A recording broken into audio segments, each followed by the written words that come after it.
গত ক্লাসে আমরা শব্দ সম্পর্কে জেনেছি, শব্দের গঠনগত বিভাগগুলো দেখেছি। সেই শব্দের শ্রেণী বিভাগ আজকে আলোচনা করব। আমি বলেছি যে শব্দকে দুটি শ্রেণীতে ভাগ করা যায়, একটি গঠনগত শ্রেণী, একটি অর্থগত শ্রেণী। গঠনগত দিক থেকে শব্দের যে শ্রেণীগুলি আছে সেগুলি আজকে আমরা আলোচনা করব।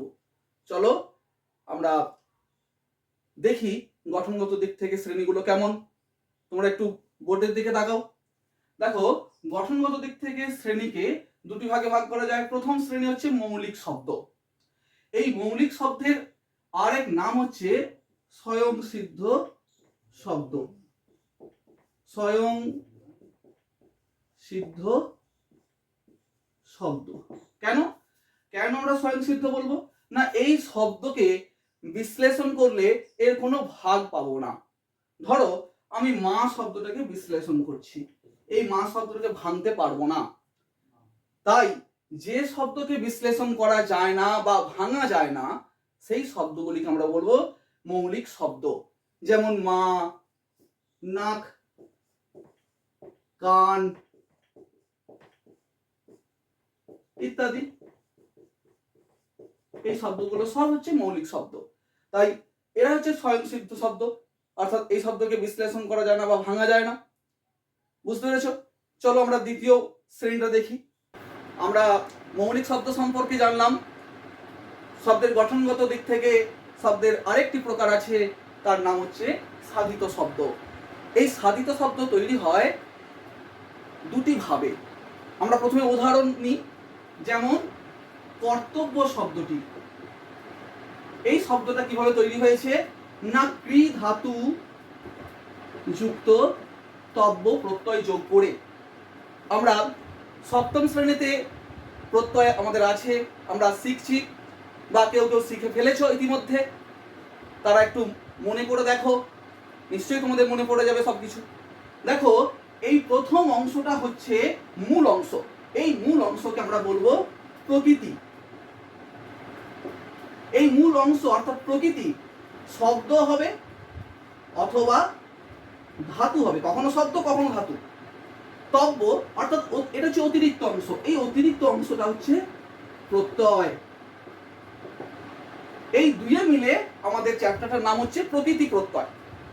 সাধিত শব্দ তৈরি হয় যে শব্দ ধাতু বা শব্দের সাথে প্রত্যয় যোগে অথবা সমাস যোগে আমরা সাধিত শব্দ পাবো।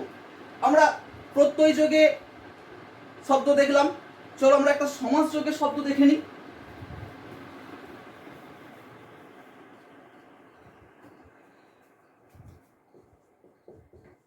সাদা কালো। সাদা কালো শব্দটাকে আমি যদি বলি সাদা কালো কি না, সাদা ও কালো দুটো পদ, পূর্বপদ সাদা, পরপদ কালো। এই বাক্যটাকে বলা হয় ব্যাস বাক্য। তাহলে সাদা কালো কি না, সাদা ও কালো দুটো পদের সমন্বয়, দুটো পদকে আমরা ও সংযোজক অব্যয় দ্বারা যুক্ত করছি। তাহলে এইটাকে বলা হচ্ছে সমাসবদ্ধ পদ বা সমস্ত পদ।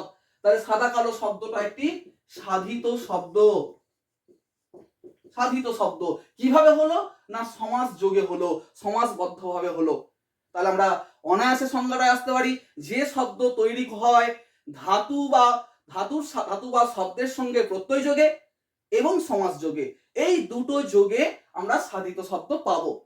এরকম আরো আমরা সাধিত শব্দ উদাহরণ নিতে পারি, যেমন বর্তমান, যেমন বর্ধমান, যেমন গন্তব্য, যেমন বিদ্যালয়। এগুলো প্রত্যেকটা শব্দই হচ্ছে সাধিত শব্দ।